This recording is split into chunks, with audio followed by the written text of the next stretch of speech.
हो गया।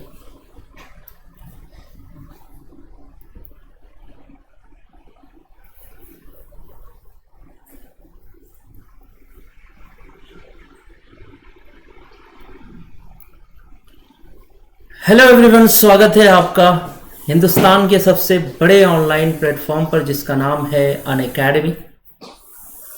मैं हूं नदीम खान, मैं दिल्ली मुखर्जी नगर के निकट से लाइव हूं। और बच्चों, पहली चीज आपको मैं बता दूं कि ये जो हिस्ट्री के हम लोगों ने क्लास शुरू की है, अगर आप लोगों का सहयोग मिला और मुझे मौका मिला तो ईश्वर की दया से हम लोग इसको कंप्लीट करेंगे। अभी मैं एंशिएंट हिस्ट्री पढ़ा रहा हूं, पूरा ancient history general studies pre cum mains के लिए हम लोग इसको कंप्लीट करेंगे।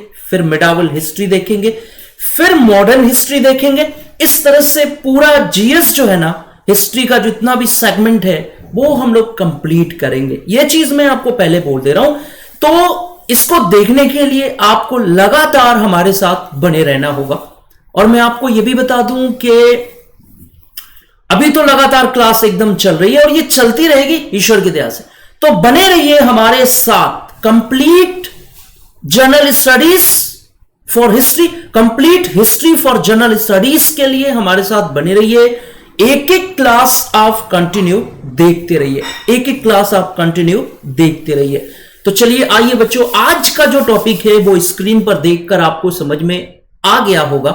ये जो नज़ारे आप देख रहे हैं स्क्रीन पर, ये जो बाग बगीचे, ये हरियाली जो देख रहे हैं बच्चों, इसी से अंदाजा हो गया होगा कि आज का जो टॉपिक है ये एग्रीकल्चर पर बेस्ड है। और चूंकि आज जो हम लोग क्लास में डिस्कस करेंगे, हम लोग सिंधु सभ्यता में कृषि देखेंगे कि वहां के लोग कृषि कैसे करते थे, और आज के जमाने के एग्रीकल्चर से हम इसको कोरिलेट भी करेंगे बच्चों, है ना। मतलब हम कोरिलेट करेंगे कि उस जमाने के एग्रीकल्चर में और आज के जमाने के एग्रीकल्चर में क्या सिमिलरिटी है और क्या डिसिमिलरिटी है। तो और साथ में बच्चों एक चीज और बता दूं कि आज 3 चीजों पे हम लोग डिस्कस करने वाले हैं। 3 चीजें कौन कौन सी हैं? सबसे पहले आप देख लीजिए, 3 चीजों पे आज हम लोग डिस्कस करने वाले हैं। वो 3 चीजें कौन सी हैं वो मैं आपको यहां पर बता देता हूं शुरू में ही बच्चों, क्योंकि आपको लगेगा नहीं। कृषि के अलावा 2 चीजें और हैं जो मैं आपको यहां पर बताना चाहता हूं। जी हां, कृषि के अलावा, यहां पर ध्यान देना है, कृषि के अलावा हम लोग जो है वो डिस्कस करेंगे। सबसे पहले देखिए, नंबर 1 कृषि। सबसे पहले हम लोग सिंधु सभ्यता में कृषि पर बात करेंगे। फिर उसके बाद बच्चों नंबर 2 है विज्ञान एवं प्रौद्योगिकी। मतलब ये नहीं है कि सिर्फ हम लोग एग्रीकल्चर पर बात करेंगे, नहीं, विज्ञान और प्रौद्योगिकी, ये नोट कर लीजिए। इन 3 टॉपिकों पर हमारी आज आपसे बात होगी, विज्ञान एवं प्रौद्योगिकी, ये नोट करिए। 2 टॉपिक। तीसरा टॉपिक जो है वो है हमारा लिपि पर आधारित होगा। तो ये 3 जो टॉपिक है बच्चों, इस पर आज हम लोग डिस्कस करने वाले हैं। ये शुरू में ही मैंने आपको बता दिया, तो बने रहिए हमारे साथ अंत तक आज के क्लास को कंप्लीट करने में। और चलिए शुरू करते हैं क्लास को। हम लोग वापस चलते हैं और क्लास की शुरुआत करते हैं। चलिए आइए। तो ठीक है बच्चों, शुरू करते हैं आज की क्लास को। Let's crack UPSC CSC Hindi, let's crack it. आगे बढ़ते हैं। आपको मैं अनअकैडमी का एक एजुकेटर हूं, सो आपको मैं थोड़ा सा अनअकैडमी के बारे में बताना चाहता हूं कि अगर आप अनअकैडमी से जुड़ते हैं तो आपको अनअकैडमी क्या क्या प्रोवाइड कराती है। सबसे पहले बच्चों डेली लाइव क्लासेस मिलेंगी आपको अगर आप अनअकैडमी के साथ जुड़ते हैं। डेली लाइव क्लास,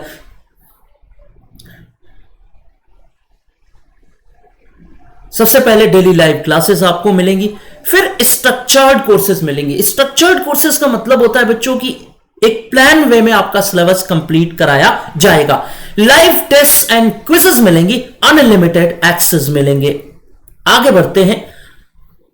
अगर आप अनअकैडमी से जुड़ना चाहते हैं तो बच्चों अनअकैडमी के ऐप से जुड़ने का जो मीडियम है वो है अनअकैडमी का लर्निंग ऐप। सबसे पहले अनअकैडमी का लर्निंग ऐप आप डाउनलोड कर लीजिए। डाउनलोड करने के बाद यहां पर सर्च के बटन में जाइए और यहां सर्च करिए यूपीएससी सीएससी। क्या सर्च करोगे? यूपीएससी सीएससी, ठीक है। उसके बाद अपने मनचाहे एजुकेटर को आप सर्च करिए, XYZ, जिसे भी आप लाइक करते हो। मान लीजिए मुझे आप सर्च करिए MOHDNADIM।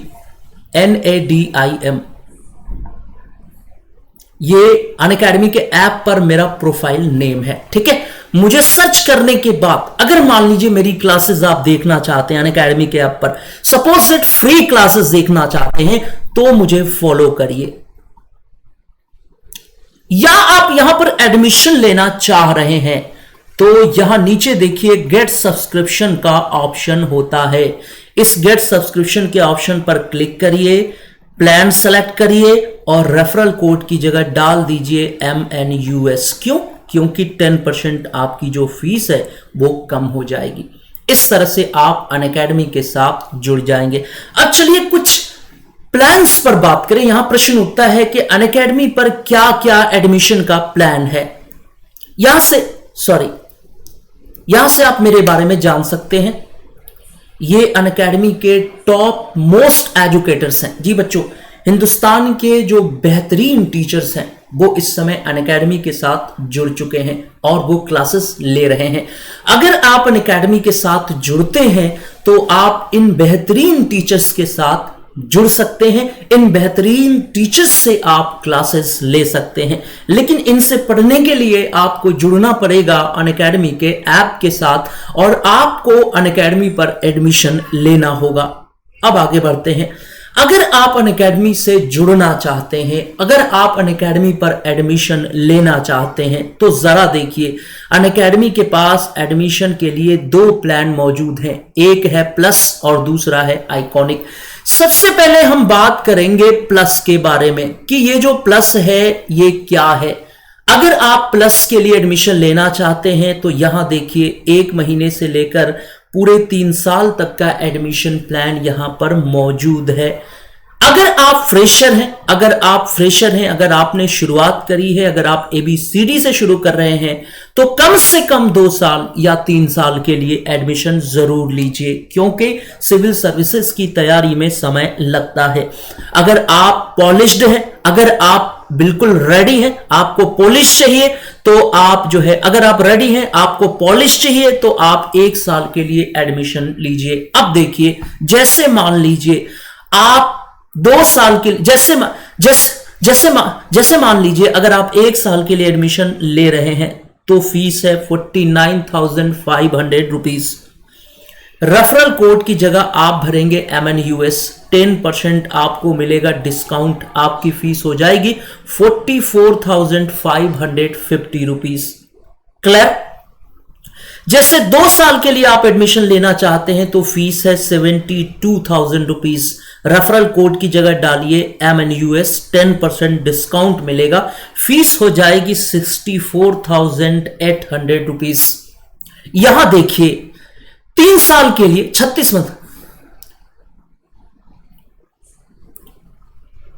3 साल के लिए अगर आप एडमिशन लेना चाहते हैं तो फीस है 90,000 रुपीज। रेफरल कोड की जगह डालिए MNUS, 10% डिस्काउंट मिलेगा। फीस हो जाएगी 81,000 रुपीज। ठीक है, तो प्लस से अगर आप जुड़ते हैं बच्चों तो एक नॉर्मल लेवल पर कोई इंस्टीट्यूट अपने स्टूडेंट्स को जो सुविधाएं प्रोवाइड करा सकता है वो अनअकैडमी आपको कराएगी। आप अपने मनचाहे टीचर से पढ़ सकते हैं। रेफरल कोड का मतलब यह होता है कि अगर MNUS से आप एंट्री करते हैं तो सारे टीचरों के एक्सेस आपको प्रोवाइड होंगे। आप जिस टीचर से चाहिए उस टीचर से अपनी पढ़ाई करिए, लेकिन एंट्री किससे लेंगे? MNUS रेफरल कोड से 10% डिस्काउंट के लिए। आगे बढ़ते हैं। अगर आप आइकॉनिक सब्सक्रिप्शन के बारे में बच्चों अगर मुझसे आप पूछेंगे कि सर कौन सा बेहतरीन है, तो iconic is the best admission plan from the Unacademy. इतना बढ़िया और दमदार ये एडमिशन प्लान है जिसके बारे में मैं आपसे कहूंगा कि अगर आप अनअकैडमी से जुड़ना चाहते हैं तो आइकॉनिक सब्सक्रिप्शन लीजिए। आइकॉनिक सब्सक्रिप्शन लीजिए। क्यों? क्योंकि आपको मिलेगा एक कोच, या गाइड। बच्चों सबसे बड़ी चीज आपको बताऊं कि कोच या गाइड 24 घंटे के लिए हायर करना कोई आसान बात नहीं है, यह बहुत ही मुश्किल है।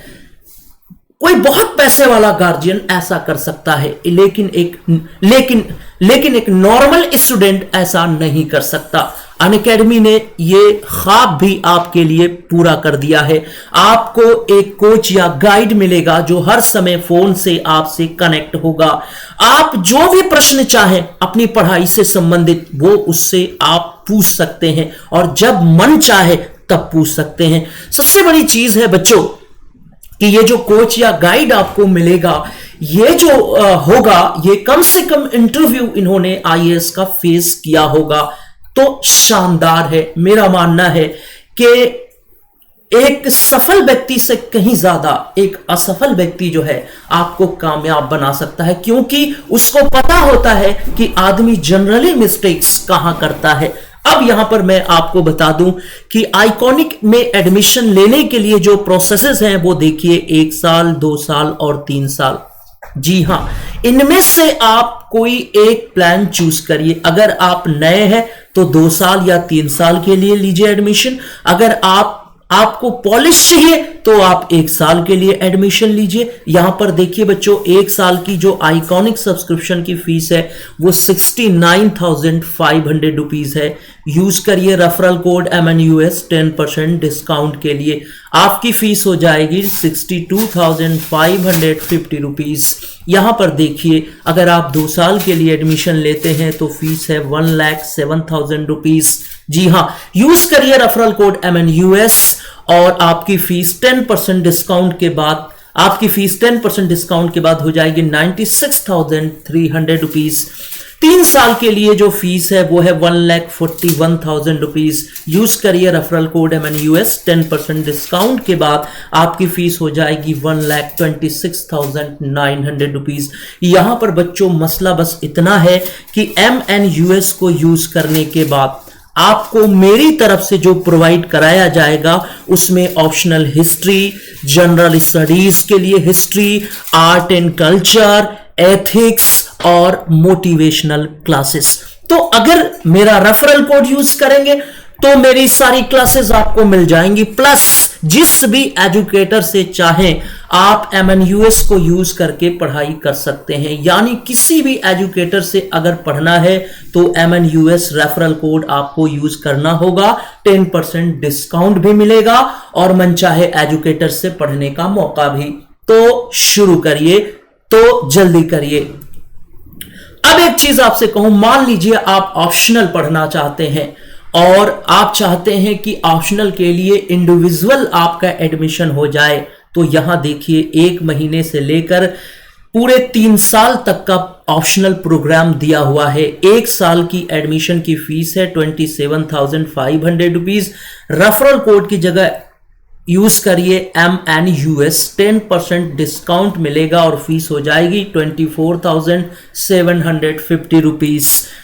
आगे बढ़ते हैं बच्चों, यहां देखिए new batches for UPSC CSE 2001, 2022, 2000 new batches for UPSC CSE 2021, 2022, 2023, ठीक है ना, 2023 एस्पिरेंट्स। यानी अगर आप UPSC CSE, अगर आप IAS के एग्जाम में बैठना चाहते हैं 2021 में, 2022 में, 2023 में, तो आपके लिए अनअकैडमी ने कई नए बैचेस का ऐलान किया है। जैसे आप अपने फेवरेट एजुकेटर्स को सेलेक्ट कर सकते हैं। You can select your favourite educators if you want to prepare your syllabus, your examination. तो यहां पर देखिए बेहतरीन जो टीचर्स हैं, जो सबसे सीनियर, मोस्ट सीनियर टीचर्स हैं, वो यहां मौजूद है। आप अपना बैच सेलेक्ट करिए, रेफरल कोड की जगह डालिए MNUS और 10% का ये तोहफा ले लीजिए, 10% का डिस्काउंट ले लीजिए और अपने मनचाहे टीचर्स के साथ जुड़ जाइए। चलिए बच्चों, यहां पर बात करते हैं। देखिए ये पूरे बैचेस हैं, सबके साथ वही चीज है कि रेफरल कोड की जगह डालेंगे MNUS। अगर आप MNUS यूज करेंगे तो 10% डिस्काउंट भी मिलेगा और किसी भी बैच में आप जुड़ जाएंगे। किसी भी टीचर से पढ़ना हो तो MNUS यूज करिए। और मेरे जो क्लासेस हैं जिसमें हिस्ट्री ऑप्शनल हो गया, जिसमें जनरल स्टडीज हो गया, जिसमें जो है आर्ट एंड कल्चर हो गया, एथिक्स हो गया, और उसके बाद जो है मोटिवेशनल क्लासेस हो गई, ये सब आपको साथ में मिलेंगी। तो यूज करिए रेफरल कोड MNUS किसी भी बैच को ज्वाइन करने के लिए, किसी भी मनचाहे एजुकेटर से पढ़ने के लिए। ठीक है, आगे बढ़ते हैं। यहां पर बच्चों आपको बताऊं कि यहां पर अनअकैडमी ने कम्बो पैक का ऐलान किया। कम्बो पैक का मतलब यह होता है कि आप अगर चाहते हैं कि जनरल स्टडीज और ऑप्शनल एक साथ पढ़ें तो अनअकैडमी पर ये दोनों सुविधाएं एक साथ उपलब्ध है। आप कह सकते हैं कि सर GS का अलग बता रहे हैं, ऑप्शनल का अलग बता रहे हैं, दोनों का बताइए।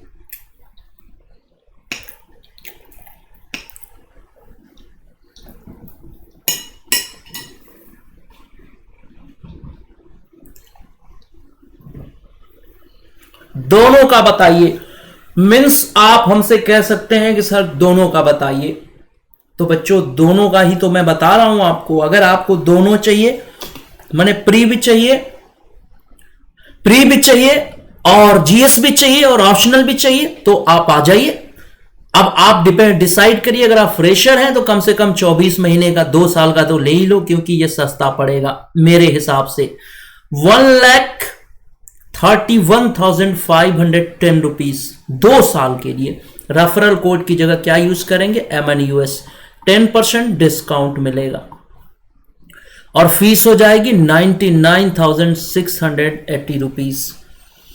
3 साल के लिए एडमिशन लीजिए, फीस है 1,67,220 रुपीज।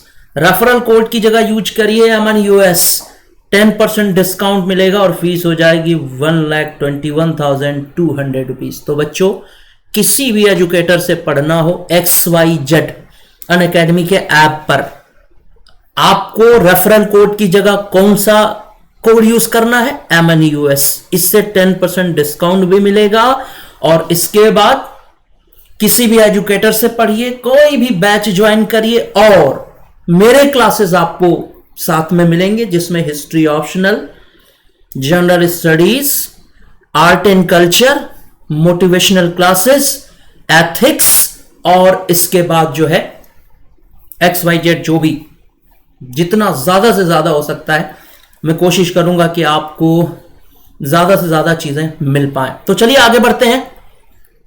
एक ऐलान और, अभी मैं बता रहा था आपको आइकॉनिक के बारे में कि ये सबसे शानदार है, तो इसकी फीस भी बढ़ने वाली है। ये अनअकैडमी की तरफ से सूचना मिल चुकी है। तो अगर आप आइकॉनिक लेना चाहते हैं तो जल्दी करिए, ठीक है। और आइकॉनिक में एडमिशन के समय MNUS ही लगाना। क्यों? इसी को लगाने के बाद आपको किसी भी एजुकेटर की क्लासेस आराम से मिल जाएंगी, 10% डिस्काउंट भी मिलेगा। अब चलिए, हम लोगों का टॉपिक सामने आ चुका है।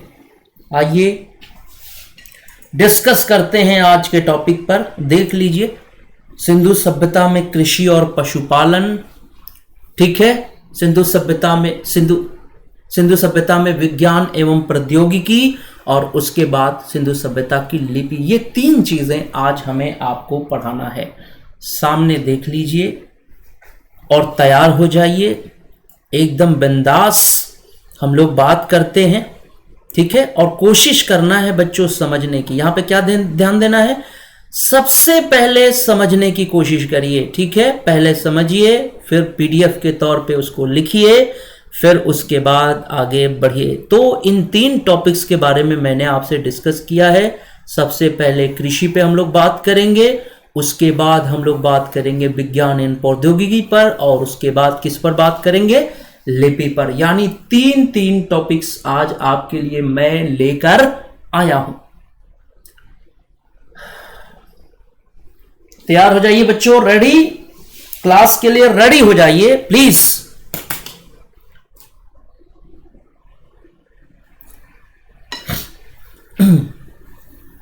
चलिए आइए शुरू करते हैं। सबसे पहले हम क्या शुरू करेंगे? कृषि, ठीक है। तो चलिए हेडिंग डालिए, सबसे पहले हेडिंग डालिए कृषि, एग्रीकल्चर, कृषि। देखिए साहब, एक बात आपको बता दूं,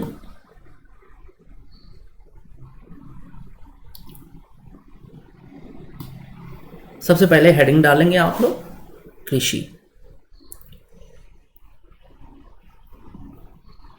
अब ये मत पूछना कि किस चीज की कृषि, ठीक है, कृषि हेडिंग डालिए और सबसे पहले हम लोग यहां पर बात करेंगे एग्रीकल्चर, कृषि। देखिए साहब, ईश्वर ने हर इंसान के अंदर कोई ना कोई खूबी दिया है, कोई ना कोई क्वालिटी होती है। दुनिया में कोई ऐसा इंसान नहीं है जिसके अंदर कोई क्वालिटी ना हो। बच्चों, कुछ लोग अपनी क्वालिटी को पहचान लेते हैं और निखर जाते हैं, कुछ लोग अपनी क्वालिटी को पहचान नहीं पाते और बिखर जाते हैं। अब आप अंदाजा लगाइए, हर इंसान में कोई ना कोई खूबियां होती हैं। किसी ने लिखा है कि हर आदमी में होते हैं 10-20 आदमी। जाहिर सी बात है कि कोई ना कोई खूबी होती है। उसी तरह से हर कंट्री को, उसी तरह से हर कंट्री को, उसी तरह से हर देश को ईश्वर की तरफ से कुछ चीजें गिफ्टेड होती हैं, कुछ चीजें दी जाती हैं। हर देश का अपना एक अलग अंदाज है। जैसे जापान को देखिए, जापान एक ऐसा देश है, जाहिर सी बात है, जो टापू है और हर समय हिलने वाला देश है। वो वहां पर एग्रीकल्चर होता नहीं है, तो जापान वालों ने मेहनत करके वहां पर टेक्नोलॉजी को डेवलप कर लिया और इस तरह से डेवलप कर लिया कि जापान निखर गया और सारी दुनिया में छा गया। जापान और चीन, ये दोनों ही देश ऐसे हैं जो टेक्नोलॉजी के बेस पर दुनिया में छा गए। हमारा देश भारत एक कृषि प्रधान देश है। यकीन मानिए, हमारे देश की जो क्वालिटी है, जो गिफ्टेड क्वालिटी है, जो ईश्वर ने हमें जो ईश्वर ने हमारे देश को प्रदान की, वो क्या है? एग्रीकल्चर। यकीन मानिए, जब जब हमने एग्रीकल्चर पे काम किया है, तब तब दुनिया ने हिंदुस्तान का लोहा माना है। और सिंधु सभ्यता के जो लोग थे वो इतने टैलेंटेड थे कि वो इस बात को अच्छी तरह जानते थे कि अगर कामयाबी मिल सकती है तो वो एग्रीकल्चर में मिल सकती है। एक बार यूनिवर्सिटी में मैं पढ़ रहा था और हमारे प्रोफेसर ने एक सवाल पूछा। क्या सवाल था? कि वो कौन ऐसा काम था जिससे आजादी के बाद अगर किया जाता तो शायद हिंदुस्तान की स्थिति दुनिया में अलग होती। जानते हैं बच्चों इसका सही जवाब क्या था? मुझे पता है आपको जानकारी होगी, एग्रीकल्चर। चूंकि हमारा देश जब आजाद हुआ तो हमें बेसिक चीजों पे काम करना चाहिए था, लेकिन हमारा देश जो है वो सीधे औद्योगिकरण के रास्ते पर चल पड़ा, जो कि सही नहीं था। देखिए, औद्योगिकरण जरूरी है, लेकिन औद्योगिकरण के लिए प्लेटफॉर्म की जरूरत पड़ती है। औद्योगिकरण के लिए प्लेटफॉर्म की जरूरत पड़ती है। वो प्लेटफॉर्म हमारे देश में उस समय मौजूद नहीं था, क्योंकि अभी देश आजाद हुआ था। देखिए, बच्चा जब जन्म लेता है ना, तो बच्चा दौड़ने नहीं लगता है। बच्चा पहले चारों, दो हाथ पे, दो पैर पे धीरे धीरे सरकता है, फिर दीवार पकड़ के खड़ा होता है, फिर उसके बाद बच्चा क्या होता है? धीरे धीरे चलता है, गिरता है, उठता है, चलता है, खड़ा होता है, चलता है, फिर उसके बाद दौड़ता है। वैसे ही कंडीशन हमारे देश की थी। हमारे देश की पूरी सिस्टम को अंग्रेजों ने खत्म कर दिया था। हमारा कारोबार खत्म हो गया, हमारा व्यापार खत्म हो गया, हमारा देश एकदम टूटकर जर्जर हो गया था। ठीक है, अब वहां पर बुनियादी चीजों पर काम करना जरूरी था। कहा जाता है कि हमने जो है द्वितीय पंचवर्षीय योजना में जो है औद्योगिकरण को अपनाया। द्वितीय पंचवर्षीय योजना, जिसे आप महिला नोबिस योजना के नाम से जानते हैं। लेकिन हुआ क्या? 1991 तक आते आते हमारी हालत हो गई एकदम खराब, क्योंकि हम फेल्योर होने लगे। हालत ऐसी हो गई कि हमें अपना पूरा सोना गिरवी रखना पड़ा। हमारे पास विदेशी मुद्रा भंडार नहीं था। हम दूसरे देशों से मदद मांग रहे थे, लेकिन कोई भी हेल्प देने के लिए तैयार नहीं था, क्योंकि हमारे पास जो विदेशी मुद्रा भंडार है वो लगभग बहुत कम था। फिर क्या था? मनमोहन सिंह को वित्त मंत्री बनाया गया और मनमोहन सिंह ने जो है भारत के बाजार को खोला, मुक्त बाजार, मुक्त व्यापार पॉलिसी अपनाई और इस तरह से धीरे धीरे हमारा देश मजबूत हुआ। अब इसके बाद एक बार फिर से हम लोगों ने कृषि की तरफ मूव किया, हमारे देश में हरित क्रांति हुई, है ना। हमारे देश में बहुत सारी चीजें आगे बढ़ाई गई। एग्रीकल्चर के क्षेत्र में बहुत सारे काम किए गए। तो बच्चों अब जाकर देखिए, सबसे बड़ी चीज होती है ना, मैंने क्या आपसे बताया कि सिंधु सभ्यता के लोगों को देखने के बाद, उस जमाने के बारे में जानने के बाद यह पता चलता है कि वो ना एक जौहरी की तरह से थे। उनको पता था कि उनके देश में या उनकी जमीन पर क्या हो सकता है। और यकीन मानिए बच्चों, एग्रीकल्चर वो फील्ड है कि जमीन से अगर इस पर काम कर दिया जाए तो जमीन से जो है सोना निकलने लगता है। तो आज मैं जो चीज आपको बताने वाला हूं, ये वही एग्रीकल्चर है, यही कृषि है जिसने सिंधु सभ्यता के लोगों को इस मुकाम पे खड़ा कर दिया कि विश्व की महानतम सभ्यताओं में से एक बन गई। तो चलिए देखा जाए कि सिंधु सभ्यता के लोगों की उपलब्धियां क्या थी, आज हम जो एग्रीकल्चर करते हैं उसमें और उन लोगों में क्या क्या समानताएं थी और क्या क्या विसमानताएं थी। ठीक है, कहा जाता है चूंकि सिंधु सभ्यता का पूरा जो खेल था ना, पूरा जो बिजनेस था ना, वो निर्यात पर आधारित था। बहुत ज्यादा एग्रीकल्चरल प्रोडक्ट्स के निर्यात होते थे दुनिया के अलग अलग देशों में। तो चलिए आइए सबसे पहले हम लोग बात करते हैं एग्रीकल्चर सेक्टर पर। ठीक है, तो देखिए साहब, सबसे पहले मैं आपको बताना चाहता हूं कि देखिए वो बहुत ही डेवलप लोग थे, बहुत ही मैच्योर लोग थे, बहुत ही समझदार लोग थे। यकीन मानिए उस जमाने में कहा जाता है कि कृषि की 9 फसलों के बारे में जानकारी मिली है। 9 फसलों की जानकारी अब तक हमारे पास मौजूद है। कितनी फसलें उस जमाने में बोई जाती थी? कुल 9 फसलों की जानकारी हमारे पास अवेलेबल है। ये चूंकि ध्यान रखना है बच्चों, और भी बहुत सी चीजें हैं, क्योंकि मैंने आपसे बताया ना कि सिंधु सभ्यता की लिपि पढ़ी नहीं जा सकी है। बहुत से राज हैं जिससे अभी तक पर्दा नहीं उठ पाया है। तो लिखेंगे वहां के एग्रीकल्चर के बारे में यहां पर कि सिंधु सभ्यता के लोग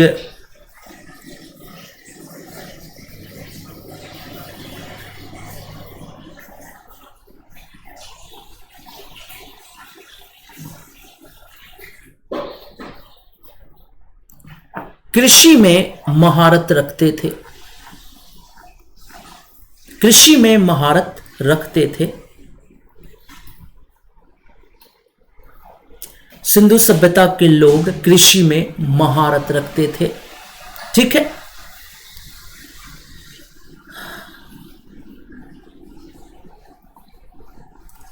उन्हें यह बात पता थी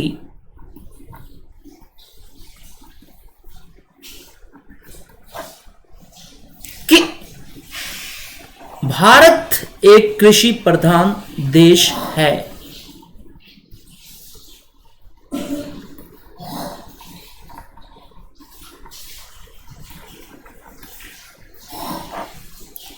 उन्हें यह बात पता थी कि भारत एक कृषि प्रधान देश है।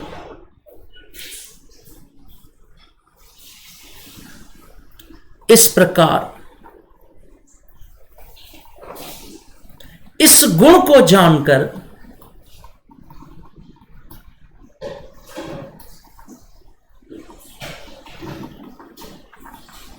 वो अपने व्यापार में बहुत आगे निकल गए।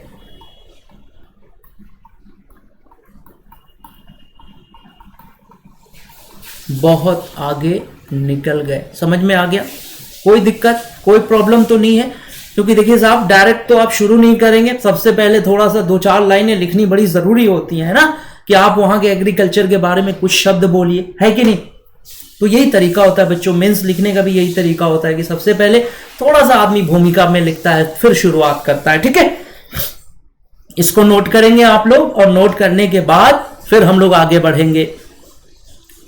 अब चलिए देखा जाए कि आखिर वो कौन सी क्वालिटी थी जो उनके अंदर मौजूद थी और वो निखर गए, सारी दुनिया में बिखर गए। यकीन मानिए सारी दुनिया में वो आगे निकल गए। बच्चों अगर नोट कर लिया है तो हम लोग इसको मिटा देते हैं और फिर हम लोग आगे बढ़ते हैं, ठीक है।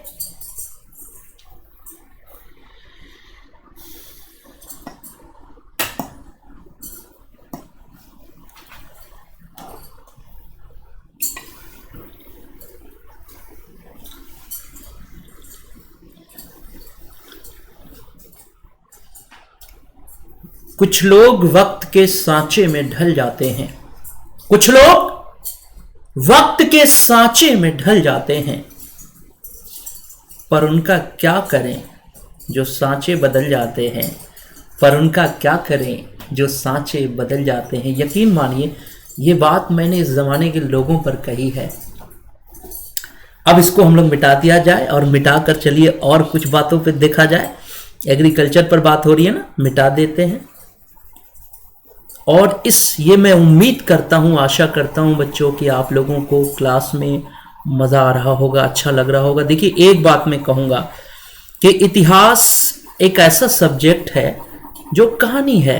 हर सब्जेक्ट की अपनी टर्मिनोलॉजी होती है। हिस्ट्री की टर्मिनोलॉजी क्या है कि हिस्ट्री इज अ स्टोरी, ये कहानी है। और कहानी को कैसे पढ़ना चाहिए? कहानी की तरह से। अगर आपने इसको रटने की कोशिश की, अगर आपने इसको जोर जबरदस्ती करने की कोशिश की, तो कभी हिस्ट्री तैयार नहीं होगा, हमेशा आप परेशान रहेंगे बच्चों। तो सबसे पहले जो टर्मिनोलॉजी है वो जानिए कि कहानी को कहानी की तरफ पढ़िए। मैं कह रहा हूं तब पढ़िए जब आपका मूड फ्रेश ना हो, जब आप चारों तरफ से फ्रेश ना हो, चारों तरफ से थकान हो, आप सारे सब्जेक्ट पढ़ के थक जाएं। और अगर आपको मस्ती करनी है, मजा लेना है, एंजॉय लेना है, थोड़ा सा रिफ्रेश होना है, तब हिस्ट्री पढ़िए। मैं क्या बोल रहा हूं, रिफ्रेशमेंट के लिए हिस्ट्री पढ़िए, मजा लेने के लिए हिस्ट्री पढ़िए, ठीक है। इसको एक बर्डन की तरह मत लीजिएगा, अरे बाप रे इतिहास इतना भारी विषय, इतना तगड़ा विषय। अरे भाई ये तो वो सब्जेक्ट है जिसको आप मजा लेके पढ़िए ना यार। परेशान क्यों हो रहे हैं आप लोग? बहुत से बच्चे मुझसे कहते हैं कि सर कैसे? बेटा देखो हिस्ट्री को रटिए मत, इसको समझिए, ये समझने की चीज है और एंजॉय लीजिए। क्योंकि ना जो फैक्ट होता है उसको रटेंगे ना, कभी रटिए मत, स्टोरी में सेट करिए, इसको कहानी की तरह पढ़िए, ठीक है। अब चलिए हम लोग कृषि की बात करें।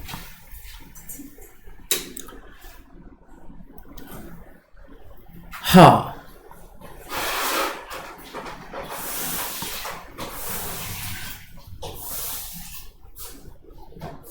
हाँ चलिए कृषि की बात कर रहे हैं हम लोग ना। ऊपर देखिए मैंने लिख दिया है ताकि कोई परेशान ना हो कि भाई क्या चल रहा है क्लास में। तो यहां चल रही है कृषि, और कहां की कृषि? सिंधु सभ्यता की कृषि। तो अब यहां पर हम लिखेंगे कि जो सिंधु सभ्यता के लोग थे वो कितने प्रकार की फसलें बोना जानते थे। जल्दी बताओ यार, अभी मैंने बताया है कितने बार, कितने तरह की फसलें बोना जानते थे। How much? कितने तरह की फसलें जानते थे? कितना? 9। कितना भाई? 9 प्रकार। समझ में आ रहा है? 9 प्रकार की फसलें जानते थे। कहने का मतलब यह है कि हमारे पास जो जानकारी मिली, ये नहीं है, हमारे पास जो जानकारी है कि वो कितने प्रकार की फसलें बोते थे, तो 9 प्रकार। अभी रिसर्च होगा और नई फसल मिल गई तो बढ़ जाएगा, ठीक है। तो लिखेंगे कि सिंधु सभ्यता के लोग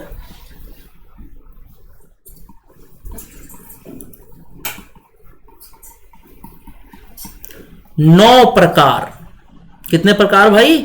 9 प्रकार के फसलों को बोते थे।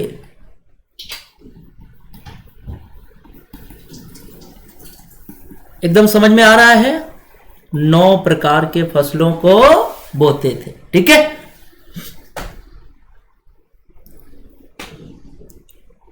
और हिंदी माध्यम के सारे बच्चों को मैं बता रहा हूं, जितने भी बच्चे मेरी क्लास देख रहे हैं, देखो बेटा इस क्लास के लेने का मेरा एक ही मकसद है कि आपका फाइनल सिलेक्शन हो।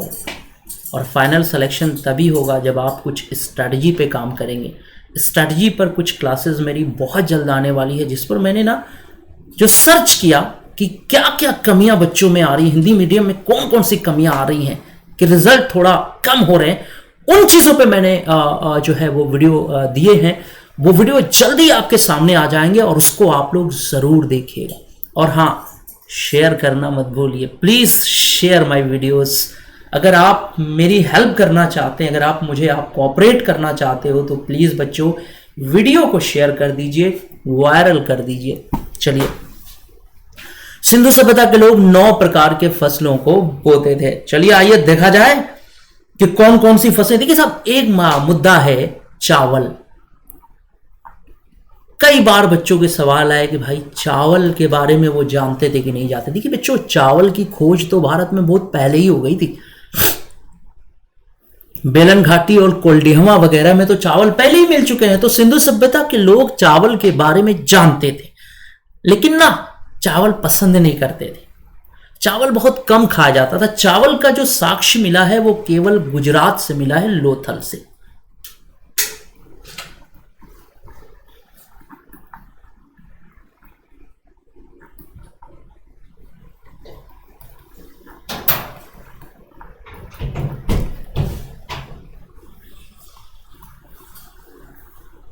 चावल का जो साक्ष्य कहां मिला है? लोथल से प्राप्त हुआ है। ठीक है ना? इसका मतलब यह है कि ये लोग चावल के बारे में जानते थे, लेकिन चावल की खेती कम की जाती थी। यहां पर लोग चावल के बारे में जानते थे, लेकिन खेती कम की जाती थी। चावल की खेती कम होती थी भाई, समझ में आ गया? और आप स्टूडेंट लोग हैं, आप लोगों को तो मैं सजेस्ट करूं, आप लोगों को तो मैं सजेस्ट करूंगा बच्चों की चावल थोड़ा कम ही खाना। बॉस, चावल कम खाना आप लोग, क्योंकि चावल खाने से नींद बहुत आती है ना? और पढ़ाई में बड़ी प्रॉब्लम होती है। मैंने देखा है भाई, मैं अपने दौर में देखा है। चावल वल और कुछ जगह तो इतने फेमस हैं, हमारा इलाहाबाद इतना फेमस है चावल के लिए कि वहाँ पर एक फंडा चलता है BDC, भात दाल चोखा। तो भाई समझ जाइए, मैं आगे नहीं बताना चाहता, मेरे बच्चे बहुत जानकार हैं। BDC का मतलब समझते हैं क्या होता है? भात दाल चोखा। तो कहने का मतलब यह है कि चावल वैसे भी ज़्यादा, देखिए आज के ज़माने में क्या है, जितने भी देखे ना बच्चों, जितने भी स्मार्ट लोग होते हैं, दिल्ली में मैंने देखा है, दिल्ली में चावल कम खाया जाता है। यहाँ पे लोग, भैया स्मार्ट भी तो दिखना है, पढ़ाई भी तो करनी है, मेहनत भी तो करना है, ठीक है? तो चावल जब हम सोचते हैं, सोचिए सिंधु सभ्यता के लोग चावल कम खाते थे, ठीक है? अब ये हो गया भाई। अब चलिए आगे चला जाए। गेहूं की तकरीबन जौ की 2 किस्में। जौ की कितनी किस्में थी? दो किस्में थी। चलिए आइए बढ़ते हैं हम लोग, चूंकि ना बच्चों मैं डिटेल में पढ़ा रहा हूं ना, कितने पढ़ा रहा हूं? डिटेल में। यहां पर डिटेल में बात होगी, एक एक पॉइंट आपके सामने रखने की कोशिश करूंगा। तो इसको मिटाया जाए। ये हो गया ना, 9 प्रकार के फसलों को बोते थे, ये हो गया। अब चलिए देखा जाए कि यहां पर ना जौ की 2 किस्में पाई गई हैं। कितनी पाई गई है? 2 किस्में। किस्म समझ रहे हैं ना? जो 2 ब्रीड्स, 2 प्रकार की किस्में हैं।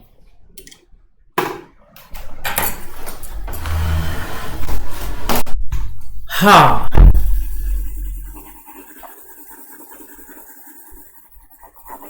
और भाई टेलीग्राम की आईडी मैंने दी है डिस्क्रिप्शन बॉक्स में। यूट्यूब के नीचे जाइए, डिस्क्रिप्शन बॉक्स में जाइए, टेलीग्राम आईडी पर क्लिक करिए और मुझसे जुड़िए। और आपके मन में अगर कुछ बात हो तो मुझे बताइए।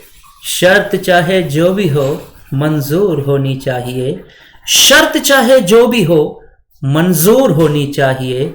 जंग हो या मोहब्बत हो भरपूर होनी चाहिए। आप मुझे बताइए ना, आपके मन में क्या चल रहा है प्लीज। तो चलिए, हाँ,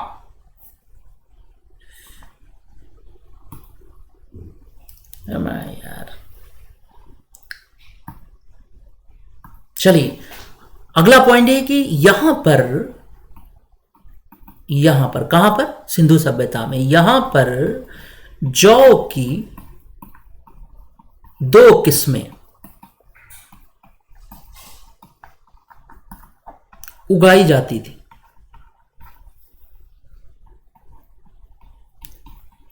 कितनी किस्में उगाई जाती थी भैया? 2 किस्में उगाई जाती थी। 2 किस्में, 2 ब्रीड्स होते थे, है ना, जौ की 2 किस्में उगाई जाती थी। भाई आजकल कितनी कितनी किस्में हैं भाई, जाइए मार्केट में पता चलता है भाई, जौ की इतनी किस्में, चावल की इतनी किस्में, वाह क्या बात है। ठीक है, जौ की 2 किस्में उगाई जाती थी। ठीक है, अब ये मत पूछिएगा सर कौन कौन सी किस्म थी, क्योंकि भाई हमें नहीं पता। जितनी जानकारी मिली है, जितना रिसर्च हुआ है, उसके आधार पे 2 किस्में उगाई जाती थी। ठीक है, चावल के नाम, गेहूं के नाम 3 किस्में इनको पता थी। कितनी किस्में पता थी बच्चों? गेहूं की, चूंकि ना गेहूं खाया जाता था भाई, गेहूं खाया जाता था। चक्की का आटा शक्ति के लिए, ताकत के लिए। भाई देखिए एक बात बता दूं आपसे, सिंधु सभ्यता एक कंप्लीट शहरी सभ्यता थी। कैसी सभ्यता थी बच्चों? कंप्लीट अर्बन सिविलाइजेशन, शहरी सभ्यता थी। और शहर में लोग कैसा दिखना चाहते हैं? शहर में लोग क्या करते हैं बच्चों ना, शहर के लोग स्मार्ट दिखना चाहते हैं। कैसे दिखना चाहते हैं? स्मार्ट। और मैंने एक चीज देखा है कि शहरों में लोग कंप्रोमाइज थोड़ा बहुत करते हैं। क्या कंप्रोमाइज करेंगे भैया? स्मार्ट दिखने के लिए कम खाना खाते हैं। यहाँ पे डाइटिंग का बड़ा चलन होता है, शहरों में लोग कम खाते हैं, या डाइटिशियन से पूछते हैं भाई वो बताओ जिससे हमारा पेट ना निकले और स्मार्टनेस बनी रहे। तो रोटी जो होती है, रोटी ऐसी चीज है बच्चों की, रोटी को आप खाएंगे अगर तो आप स्मार्ट रहेंगे, वेल एंड गुड रहेंगे, पढ़ाई भी जम के होगी। तो सिंधु सभ्यता के लोग गेहूं खाना पसंद करते थे। अब ये मत पूछो यार कि गेहूं नहीं, रोटी खाना पसंद करते थे। ठीक है, क्योंकि जाते का आविष्कार तो नौपाषाण काल में ही हो गया था। तो लिखेंगे कि यहां के लोग ना, अब इंसान जिस चीज का शौक रखता है ना, उसके बारे में वैरायटी मिल जाएगी। मेरी बात समझ में आ गई? जो इंसान जिस चीज की शौक रखता है उसके पास उस चीज की वैरायटी होती है। जैसे मुझे देखिए, मैं चाय का शौकीन आदमी हूं भाई, तो आप मेरे पास ना तरह तरह के, मुझे जहां भी जाता हूं, मुझे अगर कोई अच्छी कप दिखाई दे दे, मैं चाय का कप खरीदने का शौकीन हूं, चाय का कप खरीद के ले आता हूं। चाय का शौकीन आदमी हूं, अलग अलग कप में चाय पीने का मजा। तो आप जो स्पेशलाइज्ड आदमी है, जिस चीज को लाइक करता है, वहां वैरायटी मिलती है। तो सबसे ज्यादा जो किस्में थी, किस फसल की थी? तो गेहूं की थी। सबसे ज्यादा किस फसल की किस्में थी? गेहूं की। तो देखिए यहां पर ये लोग गेहूं की लगभग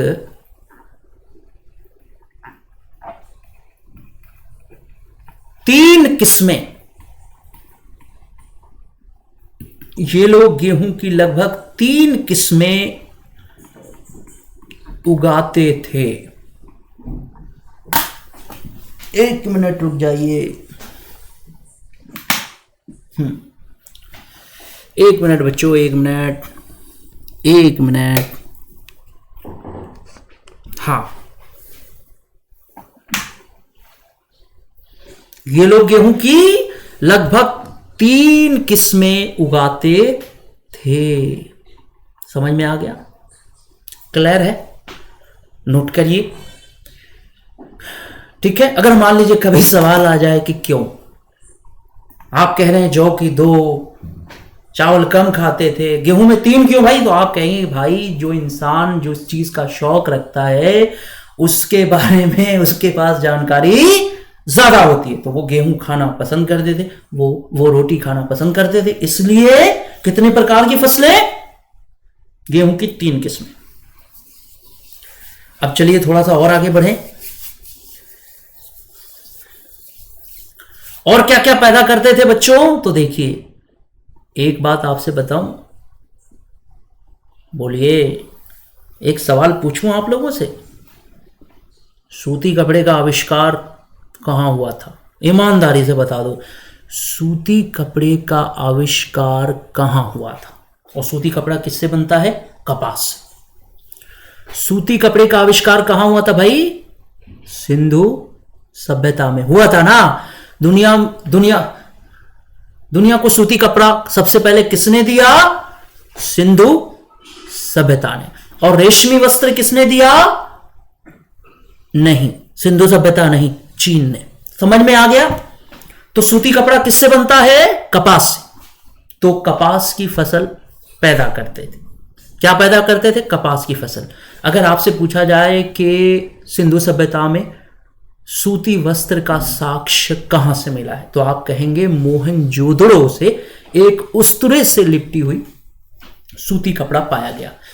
मोहनजोदड़ो में एक उस्तरा मिला है जो जिस मोहनजोदड़ो में सूती कपड़े से लिपटा हुआ एक उस्तरा मिला है, तो यह साक्ष्य है। समझ में आ गया? तो यहां पर लिखेंगे कि सिंधु सभ्यता के लोग कपास उगाते थे। क्या उगाते थे बच्चों? कपास।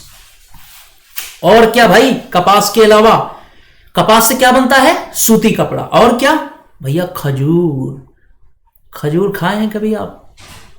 बोलिए, खजूर खाए हैं कि नहीं खाए? ईमानदारी से बताओ, खजूर खाए हैं आप लोग?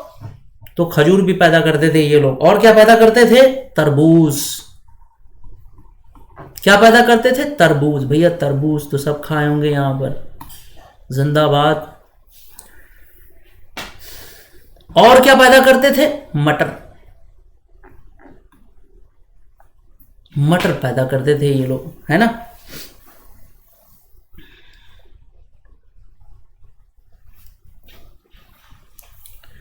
समझ में आ गया? कोई दिक्कत तो नहीं है बच्चों।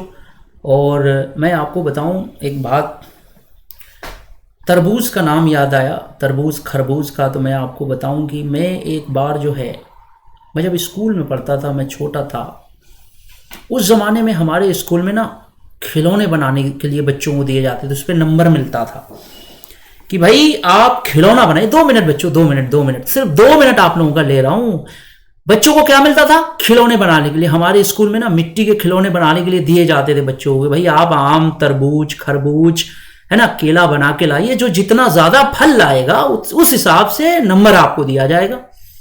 अब मैं छोटा था भाई, समझदारी का लेवल तो आप समझदारी, मैं छोटा था, समझदारी तो आप समझ ही रहे हैं। किसी के हिस्से में दुकान आई, किसी के हिस्से में दुकान आई, किसी के हिस्से में मकान आई।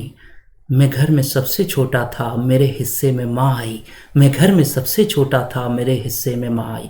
तो बच्चों, टीचर ने कहा कि भाई जितने फल बना के लाओगे उसी हिसाब से नंबर मिलेगा। साहब मैंने क्या किया, मुझे समझ में आया कि छोटे छोटे फल बनाने से काम नहीं चलेगा। अगर मैं इनकी जगह पे बड़ा फल बना दूं तो मुझे सबसे ज्यादा नंबर मिलेगा। जरा देखिए इंसान बचपने में क्या क्या गुल खिलाता है। मुझे क्या लगा कि अगर मैं एक बड़ा सा फल बना दूं तो मुझे बड़ा सा नंबर मिलेगा। अब मैं गया और मैंने सोचा कि फलों में सबसे बड़ा फल होता है खरबूज। मैं गया और जाने के बाद मैंने सोचा कि भाई मुझे खरबूज बनाना है, बड़ा फल बनाना है। लेकिन यह है कि भाई बड़ा फल बनेगा कैसे? अब जरा सोचिए, मैं खेत में गया, खेत में मैंने सिरफल देखा। भाई मैंने ताजा सिरफल तोड़ डाला, पेड़ से बड़ा सा सिरफल तोड़ा। सोचिए एक सिरफल की कीमत मार्केट में क्या होती है। उस बड़े से सिरफल को तोड़ के ले आया, उस पर मिट्टी लगाकर, मिट्टी को हरे रंग से रंग के उसको मैंने खरबूज बना दिया। स्कूल में मैं लेके उसको पहुंचा। पहुंचने के बाद सारे बच्चे तरह तरह के फल, खासतौर से लड़कियां तो भाई महारत रखती हैं, तरह तरह के फल ला रहे थे। किसी को 10 नंबर, किसी को 20 नंबर। और जब मैं खरबूज लेके पहुंचा तो टीचर 2-4 मिनट तो वो मेरा चेहरा देखते रहे। फिर उसके बाद उन्होंने खरबूज देखा, फिर उसके बाद उन्होंने मुझे पता है कितना नंबर दिया? 1 नंबर। भाई साहब मैं भी बड़ा खूब था। वो खरबूज टीचरों ने उठाकर अलमारी में रख दिया। उनको क्या पता था कि उसके अंदर सिरफल है। 1 हफ्ते बाद वो सिरफल उसमें सड़ गया था और फिर अलमारी की हालत आप समझ रहे हैं। तो खैर कोई बात नहीं। तो मैं थोड़ा सा आप लोगों का मूड रिफ्रेश करना चाहता था। इंसान बचपन में क्या क्या करता है, क्या समझ होती है उस दौरान में, क्या बचपन में क्या करता है आदमी। तो एक चीज आपने देखा कि सिंधु सभ्यता के लोग कपास, खजूर, तरबूज और मटर उगाना जानते थे। ये फसलों के नाम आपको लिखना पड़ेगा। जल्दी लिखिए साहब, जल्दी से इसको नोट करिए और फिर हम लोग थोड़ा सा और कुछ चीज़ों पे डिस्कस करें। ठीक है, फसलों के नाम नोट करिए जल्दी से।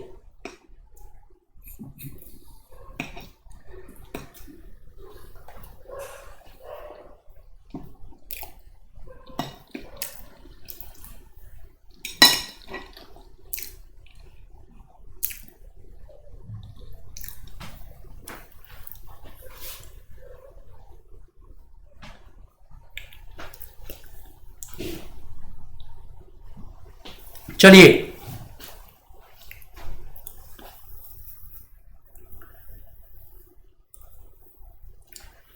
अब आते हैं भाई कृषि के बाद। कृषि मतलब समझ में आया। अच्छा देखिए यहां पर क्या था बच्चों, एग्रीकल्चर में, हाँ कुछ चीजें और आपको बताएं।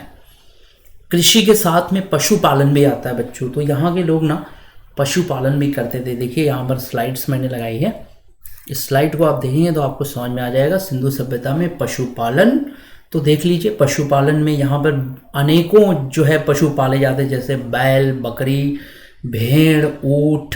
समझ में आ गया। यहाँ पर देखिए पशुपालन में क्या क्या पाला जाता था, बैल, बकरी, भेड़, ऊंट। चलिए लिखा जाए, यहाँ पर बात करें पशुपालन की, तो सिंधु सभ्यता के लोग है ना विभिन्न प्रकार के पशुओं को पालते थे। कृषि के बाद हम लोग यहाँ क्या डालेंगे, कृषि के बाद इसमें लिख लेंगे बच्चों, कृषि में ही सब चल रहा है ना। सिंधु सभ्यता के लोग अनेक मवेशी पालते थे, जैसे कि बैल, बकरी, भेड़ और ऊंट। ठीक है, ये चीजें क्लियर हो रही हैं, इसको नोट करेंगे हम लोग, लिखेंगे अपने अपने कॉपी पर। बैल, बकरी, भेड़ और ऊंट। सिंधु सभ्यता में भैंस भी पाली जाती थी, ये भी तो आपको पता होना चाहिए। सिंधु सभ्यता में बच्चों घोड़े को नहीं पाला जाता था, हमेशा याद रखिएगा, सिंधु सभ्यता में घोड़े को नहीं पाला जाता था। लेकिन इसका मतलब ये नहीं है कि वहां के लोगों को घोड़े की जानकारी नहीं थी, घोड़े के बारे में जानकारी थी। देखिए यहाँ पे लिखा है कि घोड़े से संबंधित साक्ष्य मिले हैं। ठीक है, और ये साक्ष्य कहां पाया गया बच्चों, सुरकोतडा में। कहां पाया गया है, सुरकोतडा में, वहां पर घोड़े का जबड़ा पाया गया। सुरकोतडा कहां पे है, गुजरात में। क्लियर है।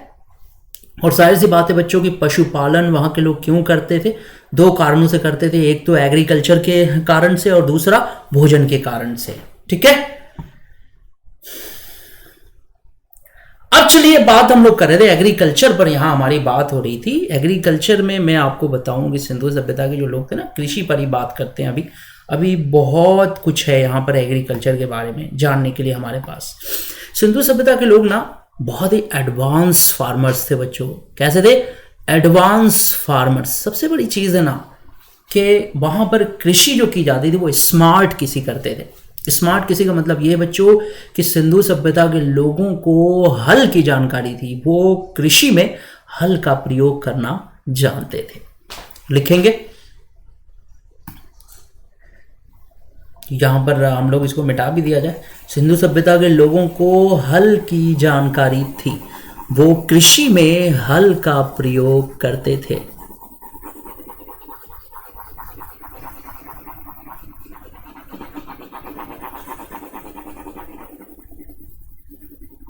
क्योंकि एग्रीकल्चर पे हमारी बात हो रही है बेसिकली, तो हम बात कर रहे हैं। चलिए, सिंधु सभ्यता के लोगों को हल की जानकारी थी।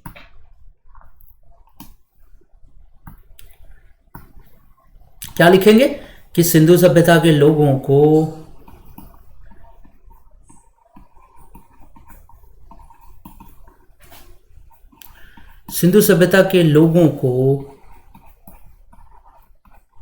हल की जानकारी थी।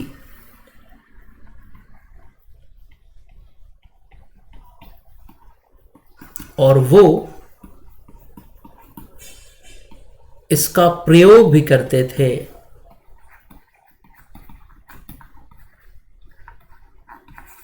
समझ में आ गया। और वो इसका प्रयोग भी करते थे, जैसे कालीबंगा से जुता हुआ खेत पाया गया है।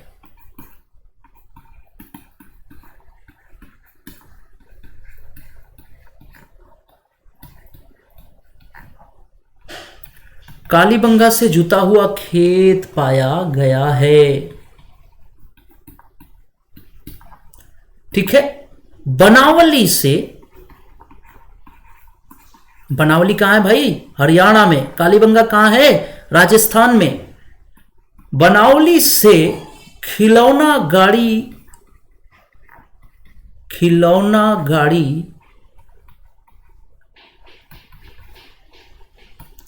बनावली से खिलौना गाड़ी मिली है। खिलौना गाड़ी मिली है। खिलौना गाड़ी में क्या है बच्चों? बैल और हल जो है एक साथ जुता हुआ पाया गया है। खिलौना गाड़ी कैसी है? इसमें हल है और बैल है, जो इस बात की दलील है कि उस जमाने के लोग हल और बैल के द्वारा खेतों की सिंचाई करते थे या खेतों में यूज करते थे हल और बैलगाड़ी को। क्लियर है? ये चीज समझ में आ गई। सिंधु सभ्यता के लोग खेतों की सिंचाई या खेतों में हल का प्रयोग करते थे। ठीक है। इस सबूत के तौर पर कालीबंगा से जुता हुआ खेत पाया गया है और फिर बनावली से खिलौना गाड़ी मिली है। खिलौना गाड़ी में हल और बैल जुता हुआ है। क्लियर? समझ में आ रहा है? कोई प्रॉब्लम तो नहीं है?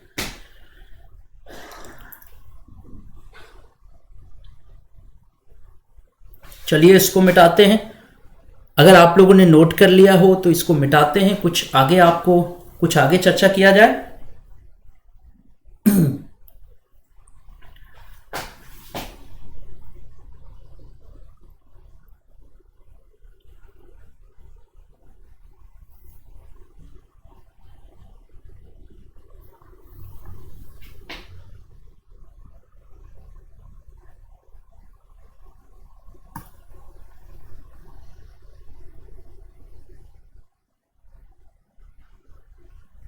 चलिए मैंने इसको मिटा दिया। अब मिटाने के बाद कुछ और चीजें बताते हैं। सिंधु सभ्यता के जो किसान थे वो स्मार्ट कृषक थे। सिंधु सभ्यता के किसान कैसे थे बेटा? स्मार्ट कृषक। अब आप कहेंगे कि सर स्मार्ट कृषक का क्या मतलब होता है? क्या वो टाई कोट और पैंट लगा के जो है खेत में जाते थे? नहीं भाई, स्मार्ट का मतलब सिर्फ कोट टाई और चश्मा लगाने से नहीं होता है। समझिए भाई इस चीज को। लिखें, सिंधु सभ्यता के किसान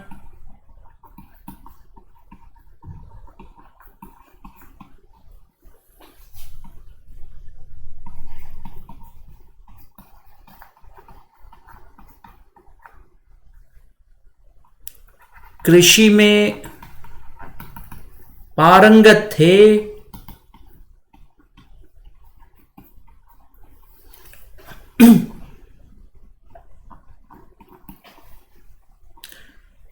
या हम कह सकते हैं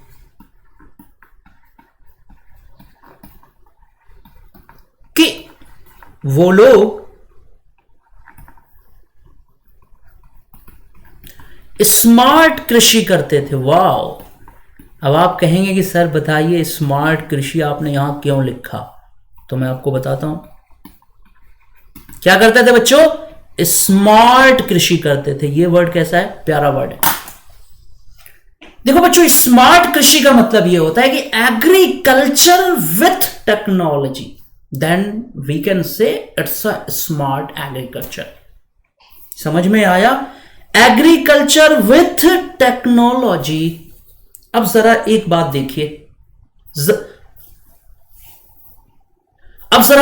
देखिए, अमेरिका की 2% आबादी कृषि करती है। कितने परसेंट आबादी? मात्र 2% आबादी कृषि करती है। और अमेरिका इतना पैदा करता है, अमेरिका में इतनी फसल होती है कि अमेरिका अपने देश के लोगों के लिए खाने का प्रबंध करके बाकी एग्रीकल्चर प्रोडक्ट्स का क्या कर देता है? निर्यात कर देता है। क्या कर देता है? निर्यात कर देता है। जरा सोचिए। और अमेरिका है भी नंबर 1। अगर आप अपने देश से कंपेयर करो, सोचो, हमारे यहाँ लगभग 60 से 65% आबादी एग्रीकल्चर सेक्टर में है, लेकिन फिर भी हमारे यहाँ प्रॉब्लम्स है, एग्रीकल्चर में प्रॉब्लम्स है, क्योंकि हमारे यहाँ टेक्नोलॉजी का जो यूज है वो कम हुआ है। अमेरिका का जो किसान है उसे हम स्मार्ट कृषक कह सकते हैं, और हमारे देश के जो किसान थे, सिंधु सभ्यता के जो किसान थे वो स्मार्ट कृषक थे। कहने का मतलब कि उनके यहाँ एग्रीकल्चर का जो प्रोडक्ट होता था बच्चों, वो पूरी आबादी के लिए खाने खिलाने के बाद भी जो है वो इतना ज़्यादा बचा लेते थे कि उसका निर्यात कर देते। देखो बच्चों, निर्यात तभी होता है जब पूरे देश को खिलाने के बाद, पूरे देश में खाने के सामान के बाद जो बचता है वो चीज़ें आदमी निर्यात करता है। समझ में आ गया? तो स्मार्ट कैसे थे? अब आप कह सकते हैं कि सर स्मार्ट ठीक है, स्मार्ट कृषक क्या होता है ये हमको पता चल गया, लेकिन वो करते क्या थे, उनके एग्रीकल्चर करने का तरीका कैसा था?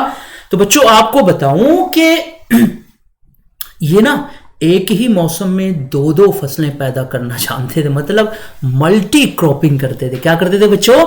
Multi cropping. एक एक मौसम में एक ही मौसम में दो दो प्रकार के फसलें उगाना जानते थे, क्योंकि कालीबंगा से जो साक्ष्य मिला है जुते हुए खेत का, उसमें हम एक ही खेत में दो दो फसलों को एक साथ बोते हुए पाते हैं या देखते हैं। तो जरा सोचिए, जस्ट डबल प्रोडक्शन, तो निर्यात होगा नहीं तो क्या होगा आप बताइए? समझ में आ गया? तो हम लिखेंगे कि कालीबंगा कहाँ है? राजस्थान। कालीबंगा से हम एक जुता हुआ खेत पाते हैं,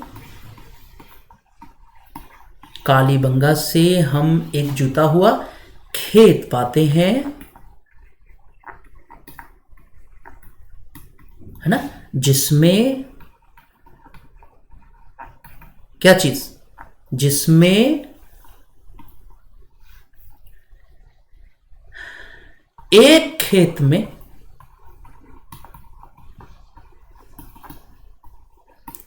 दोहरी फसल बोई गई है। एक खेत में दोहरी फसल बोई गई है। एक खेत में दोहरी फसल बोई गई है।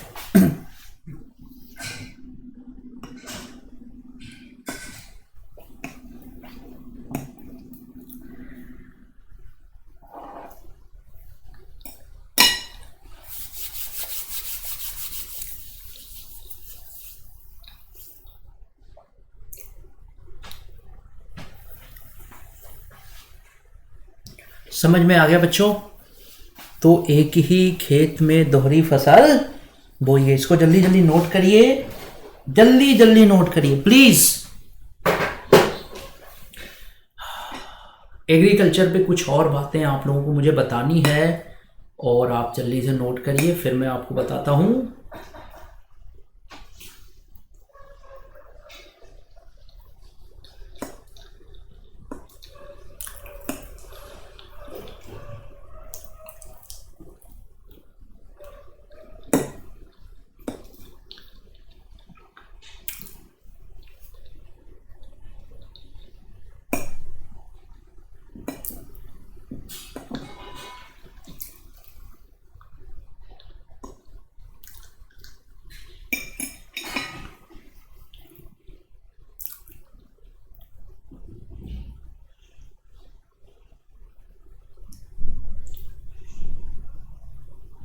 ठीक है,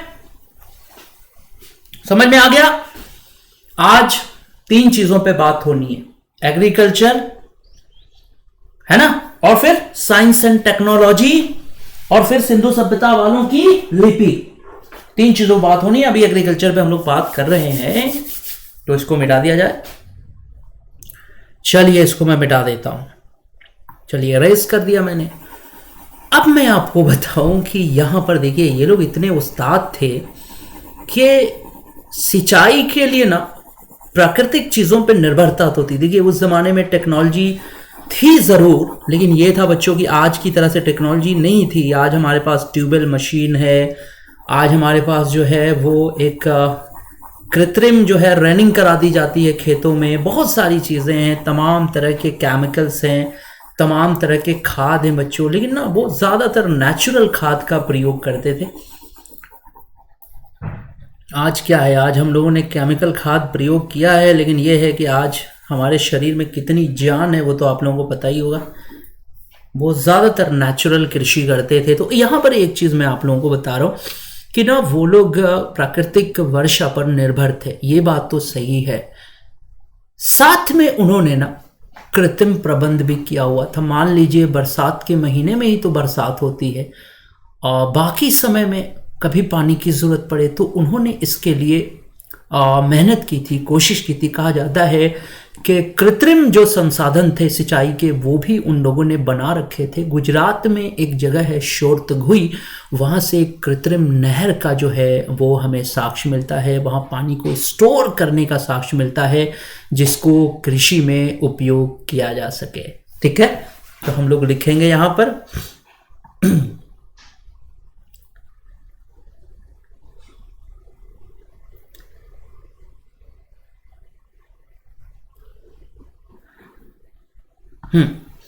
हम लोग लिखेंगे कि सिंधु सभ्यता के लोग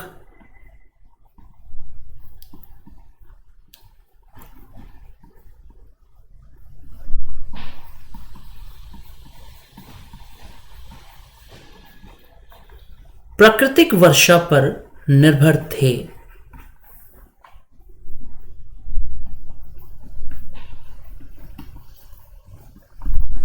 ये बात सही है कि उनकी जो डिपेंडेंसी थी बच्चों वो नेचर पर थी, प्राकृतिक वर्षा पर निर्भर थे, है ना।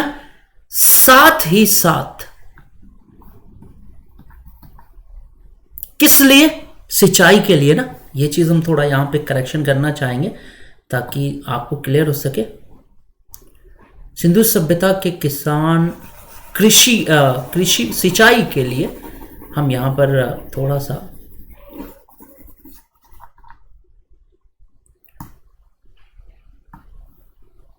सिंचाई के लिए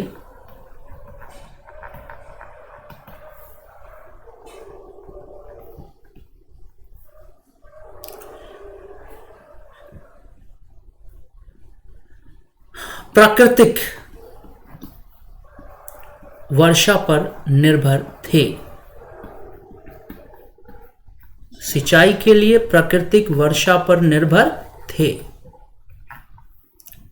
साथ ही साथ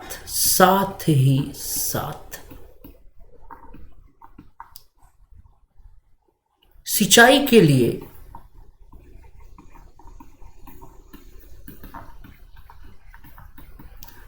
कृत्रिम साधनों का भी उदाहरण मिलता है। कृत्रिम साधनों का भी साक्ष्य मिलता है।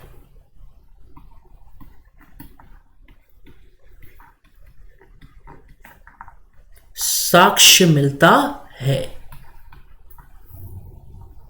कोई दिक्कत, कोई प्रॉब्लम तो नहीं है, सब कुछ सही है। साक्ष्य मिलता है।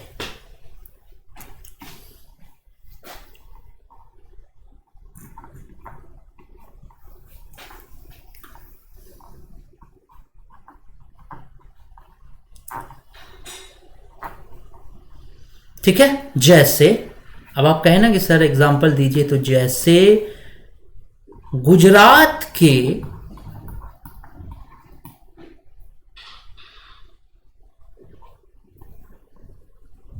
गुजरात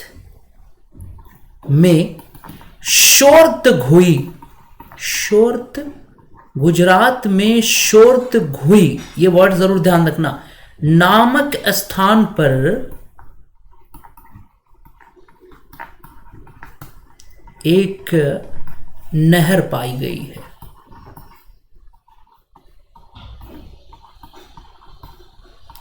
गुजरात में शोरतघुई नामक स्थान पर एक नहर पाई गई है।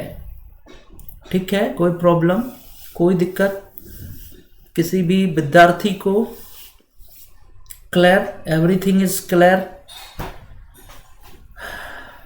शुर्त हुई नामक स्थान पर एक नहर पाई गई है, कोई दिक्कत तो नहीं है। अब बच्चों हम लोग कृषि पर इतना ही सफिशिएंट है। अब बच्चों हम लोग बात करेंगे विज्ञान एवं प्रौद्योगिकी। किस पर बात करेंगे? विज्ञान एवं प्रौद्योगिकी। इसको पहले नोट कर लीजिए आप लोग, फिर मैं मिटाता हूं, फिर हम लोग अब दूसरा टॉपिक। वादे के अनुसार मैंने 3 टॉपिक्स की बात की थी। पहला कृषि, दूसरा विज्ञान एवं प्रौद्योगिकी और तीसरा लिपि। और तीनों चीजों पे बात करेंगे अपन, ठीक है।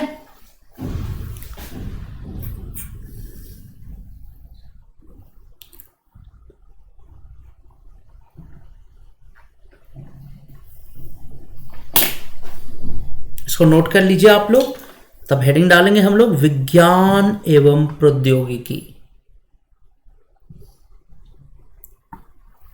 यहां पे लिखेंगे विज्ञान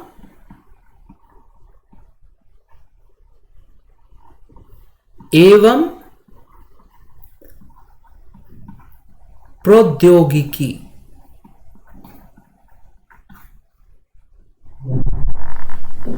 विज्ञान एवं प्रौद्योगिकी। चलिए, सिंधु सभ्यता में विज्ञान एवं प्रौद्योगिकी नोट कर लीजिए। शुरू करते हैं। 1 मिनट बच्चों। विज्ञान एवं प्रौद्योगिकी, 1 मिनट। तो हेलो एवरीवन, ये जो क्लास विज्ञान और प्रौद्योगिकी पर हम लोगों को लेना है, तो मैं आप सबसे निवेदन करूंगा कि आप मेरी जो दूसरी वीडियो आएगी, इसके बाद जो वीडियो आएगी ना, उस वीडियो में हम लोग विज्ञान और प्रौद्योगिकी से कंटिन्यू करेंगे, ठीक है। कुछ कारणवश मैं इस चीज़ को पूरा नहीं करा पा रहा हूँ। नेक्स्ट वीडियो में बच्चों इसी चीज़ से शुरू कर लेंगे और इसे पूरा करेंगे, ठीक है। यहाँ पर मैं आप लोगों से एक चीज़ कहूँगा कि आप जो है स्पेशल क्लासेस भी, अगर आप चाहें कि मेरी जो स्पेशल क्लासेस हैं जो मैंने पहले ली हुई हैं अनअकैडमी के ऐप पर मौजूद हैं, तो आप अनअकैडमी के ऐप पर जाकर जो मेरी स्पेशल क्लासेस है वो आप ले सकते हैं। जैसे सीधा सा रास्ता है कि आप यहाँ पर मेरा नाम अनअकैडमी के ऐप को डाउनलोड करिए, उस अनअकैडमी के लर्निंग ऐप को डाउनलोड करिए और यहाँ सीधे मेरा नाम लिखिए मोहम्मद नदीम, ठीक है ना। और यहाँ पर क्या करिए, मोहम्मद नदीम स्पेशल क्लासेस आप सर्च करिए और जितनी भी मेरी स्पेशल क्लासेस है जो मैंने ली हुई हैं, आप देख रहे हैं, इन क्लासेस को अगर आप चाहें तो अनअकैडमी के ऐप पर जाकर देख सकते हैं, ठीक है बच्चों। और हाँ, ये कहूँगा कि अनअकैडमी पर अगर आप नए बैच से जुड़ना चाह रहे हैं, नए बैच में एडमिशन लेना चाह रहे हैं, तो 10% डिस्काउंट के लिए यूज़ करिए रेफरल कोड MNUS। इसको अगर आप यूज़ करेंगे तो किसी भी एजुकेटर का जो क्लास है वो आप आसानी से देख सकते हैं। ऐसा नहीं है, आप इस रेफरल कोड को यूज़ करिए और किसी भी मनचाहे एजुकेटर के क्लासेस को आप देखिए, किसी भी बैच में एडमिशन लीजिए, 10% आपको डिस्काउंट भी मिलेगा और सारे एजुकेटर्स की जो क्लासेस हैं वो भी आप लोगों को अवेलेबल हो जाएंगी। तो बहुत बहुत शुक्रिया बच्चों, आप क्लास में आए, आपने क्लास किया, आप सबका तहे दिल से शुक्रिया और बहुत बहुत शुक्रिया, बहुत बहुत धन्यवाद। Let's crack it. बहुत बहुत शुक्रिया, बहुत बहुत धन्यवाद। Let's crack it.